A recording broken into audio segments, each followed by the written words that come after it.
Neemias 12.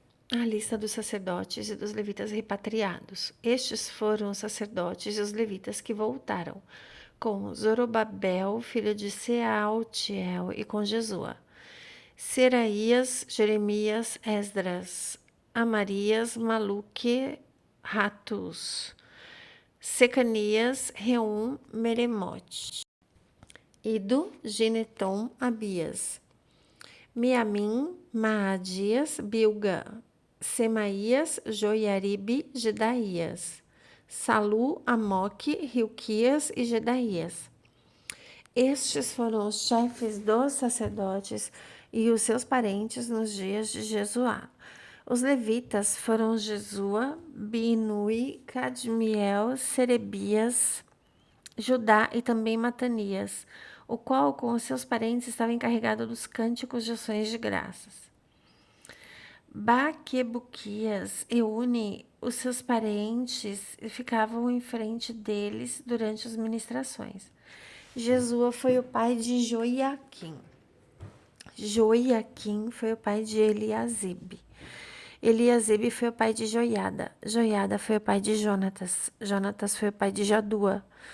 Nos dias de Joiaquim, esses foram os chefes das famílias dos sacerdotes. Da família de Seraías, Meraías. Da família de Jeremias, Hananias. Da família de Esdras, Mesulão. Da família de Amarias, Joanã. Da família de Maluque, Jonatas. Da família de Secanias, José. Da família de Harim, Adna. Da família de Meremote, Reucai. Da família de Ido, Zacarias. Da família de Gineton, Mesulão. Da família de Abias, Zicri. Da família de Miniamim e de Moadias, Piltai. Da família de Bilga, Samua. Da família de Semaías, Jonatas. Da família de Joiaribe, Matenai. Da família de Gedaías, Uzi. Da família de Salai, Calai. Da família de Amoque, Heber. Da família de Hilquias, Razabias. Da família de Gedaías, Natanael. Nos dias de Eliasibe, Joiada, Joanã e Jadua, bem como os chefes das famílias dos levitas e dos sacerdotes, foram registrados durante o reino de Dário, persa. Os chefes das famílias dos descendentes de Levi até a época de Joanã, filho de Eliasibe, foram registrados no livro das crônicas. Os líderes dos levitas foram Razabias, Serebias, Jesua, filho de Cadmiel, e os seus parentes, que ficavam em frente deles quando entoavam louvores e ações de graças. Um grupo respondia ao outro, conforme ordenado por Davi, homens de Deus. Matanias, Baquebuquias, Obadias, Mesulão, Talmon e Acube eram porteiros, vigiavam os depósitos localizados às portas. Eles serviram nos dias de Joiaquim, filho de Jesua, filho de Josadaque, e nos dias do governador Neemias e de Esdras, o sacerdote e escriba. A dedicação do Muro de Jerusalém. Por ocasião da dedicação do Muro de Jerusalém, os levitas foram procurados e trazidos de onde moravam a Jerusalém para celebrarem a dedicação alegremente com cânticos e ações de graças ao som de símbolos, harpas e liras. Os cantores foram trazidos dos arredores de Jerusalém, dos povoados dos Netofatitas, de Bet-Gilgal, e das regiões de Geba e de Asmavete, pois esses cantores haviam construído povoados para seu redor de Jerusalém. Os sacerdotes e os levitas se purificaram cerimonialmente e depois purificaram também o povo, as portas e os muros. Ordenei aos líderes de Judá que subissem ao alto do muro. Também designei 2 grandes coros para darem graças. Um deles avançou em cima do muro para a direita até a porta do esterco, seguido de Rosaías e metade dos líderes de Judá.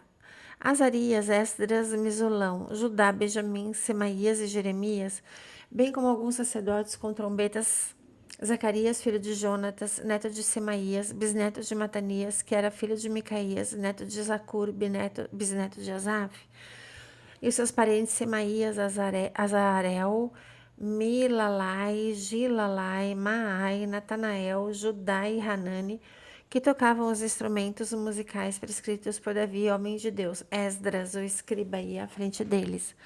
À porta da fonte, eles subiram diretamente pelos degraus da cidade de Davi, na subida para o mundo para o muro, e passaram sobre a casa de Davi até a porta das águas a leste.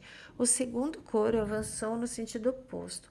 Eu os acompanhei quando iam sobre o muro, levando comigo a metade do povo. Passamos pela Torre dos Fornos até o muro largo. Por sobre a porta de Efraim, a porta de Gesana, a porta dos peixes, a torre de Hananeel e a torre do Sem, indo até a porta das ovelhas, a porta da guarda, paramos.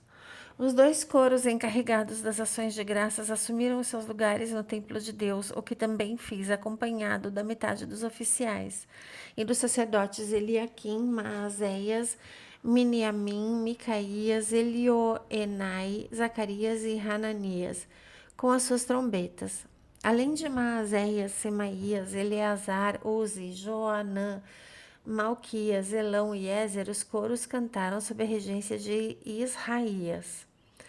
Naquele dia, contentes como estavam, ofereceram grandes sacrifícios, pois Deus os enchera de grande alegria. As mulheres e as crianças também se alegraram, e os sons da alegria de Jerusalém podiam ser ouvidos de longe. Naquela ocasião, foram designados alguns encarregados dos depósitos onde se recebiam as contribuições gerais, os primeiros frutos e os dízimos. Das lavouras que havia ao redor das cidades, eles deveriam trazer para os depósitos as porções exigidas pela lei para os sacerdotes e para os levitas. De fato, o povo de Judá estava satisfeito com os sacerdotes e com os levitas que ministravam no templo. Eles celebravam o culto ao seu Deus e o ritual de purificação, dos quais também participavam os cantores e os porteiros, de acordo com as ordens de Davi e de Salomão, seu filho. Pois, muito tempo antes, nos dias de Davi e de Asaf, havia regentes para os cantores e para os cânticos de louvor e de ações de graças a Deus. Assim, nos dias de Zorobabel e de Neemias, todo Israel contribuía com ofertas diárias para os cantores e para os porteiros. Também separavam a parte pertencente aos outros levitas, e os levitas separavam a porção dos descendentes de Arão. Neemias 13. As últimas reformas realizadas por Neemias. Naquele dia, o livro de Moisés foi lido em alta voz diante do povo, e nele achou-se escrito que nenhum amonita ou moabita jamais poderia ser admitido na comunidade de Deus, pois estes, em vez de darem água e comida aos israelitas, tinham contratado Balaão para invocar maldição sobre eles. O nosso Deus, porém, transformou a maldição em bênção. Quando o povo ouviu essa lei, excluiu de Israel todos os que eram de ascendência estrangeira. Antes disso, o sacerdote Eliasibe tinha sido encarregado dos depósitos do templo do nosso Deus. Ele era parente próximo de Tobias. Ele havia cedido uma grande sala anteriormente utilizada para guardar as ofertas de cereal, o incenso, os utensílios do templo e também os dízimos do trigo, do vinho novo e do azeite ordenados para os levitas, para os cantores e para os porteiros, além das ofertas para os sacerdotes. Contudo, enquanto tudo isso acontecia, eu não estava em Jerusalém, pois no 32º ano de Artaxerxes, rei da Babilônia, voltei ao rei. Algum tempo depois, pedi a permissão dele e voltei para Jerusalém. Aqui soube do mal que Eliasibe fizera ao ceder uma sala a Tobias, nos pátios do templo de Deus. Fiquei muito irritado, joguei todos os pertences de Tobias fora da sala.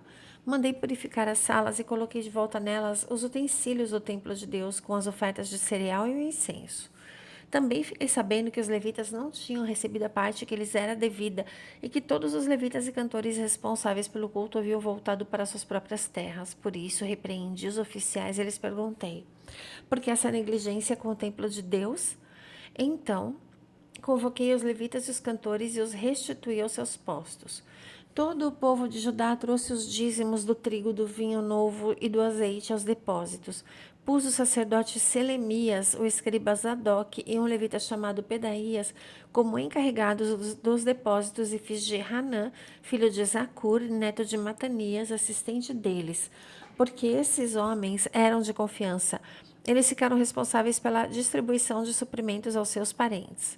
Lembra-te de mim, por isso, ó meu Deus, e não te esqueças dos meus atos piedosos pelo templo do meu Deus e pelo seu culto. Naquele dias, vi que em Judá alguns trabalhavam nos tanques de prensar uvas no sábado e ajuntavam trigo e carregavam jumentos, transportando com vinhos, uvas, figos e todo tipo de carga.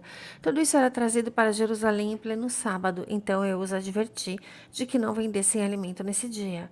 Havia alguns da cidade de Tiro que moravam em Jerusalém e que no sábado traziam e vendiam peixes a toda espécie de mercadoria em Jerusalém para o povo de Judá. Diante disso, repreendi os nobres de Judá e lhes disse: Como é que vocês podem fazer tão grande mal profanando o dia de sábado? Por acaso, seus antepassados não fizeram o mesmo, levando o nosso Deus a trazer toda essa desgraça sobre nós, sobre esta cidade? Pois agora, profanando o sábado, vocês provocam maior ira contra Israel. Quando as sombras da tarde cobriram as portas de Jerusalém na véspera do sábado, ordenei que estas fossem fechadas e só fossem abertas depois que o sábado tivesse terminado. Pus alguns dos meus homens de confiança às portas, para que nenhum carregamento pudesse ser introduzido no dia de sábado. Uma ou duas vezes, os comerciantes e vendedores de todo tipo de mercadoria passaram a noite no lado de fora de Jerusalém. Eu, porém, os adverti, dizendo: Por que vocês passam a noite junto ao muro? Se fizerem isso de novo, mandarei prendê-los. Depois disso, não vieram mais no sábado. Então ordenei aos levitas que se purificassem e fossem vigiar as portas, a fim de que o dia de sábado fosse respeitado como sagrado. Lembra-te de mim também por isso, ó meu Deus, e tem misericórdia de mim conforme o teu grande amor. Além disso, naqueles dias vi alguns judeus que haviam se casado com mulheres de Asdod, de Amon e de Moabe. A metade dos seus filhos falava a língua de Asdod ou a língua de um dos outros povos e não sabia falar a língua de Judá. Eu os repreendi e invoquei maldições sobre eles. Bati em alguns deles, arranquei-lhes os cabelos, fiz que jurassem em nome de Deus e lhes disse: Não consintam mais em dar as suas filhas em casamento aos filhos deles, nem haja casamento das filhas deles com os seus filhos ou com vocês. Não foi por causa de casamentos como este que Salomão, o rei de Israel, pecou? Entre as muitas nações não havia rei algum como ele, que era amado pelo seu Deus. Deus o fez rei sobre todo Israel, mas até mesmo ele foi induzido ao pecado por mulheres estrangeiras. Como poderíamos ouvir que vocês cometeram esse grande mal e são infiéis ao nosso Deus, casando-se com mulheres estrangeiras? Um dos filhos de Joiada, filho do sumo sacerdote Eliasibe, era genro de Sambalate, o Oronita. Eu o expulsei para longe de mim. Lembra-te deles, ó meu Deus, pois profanaram o ofício sacerdotal e a aliança do sacerdócio e dos levitas. Dessa forma, purifiquei os sacerdotes e os levitas de tudo que era estrangeiro e lhes designei responsabilidades, cada um na sua própria função. Também organizei as provisões de lenha nas datas determinadas e a oferta dos primeiros frutos. Lembra-te de mim com favor, ó meu Deus. Glórias a Jesus.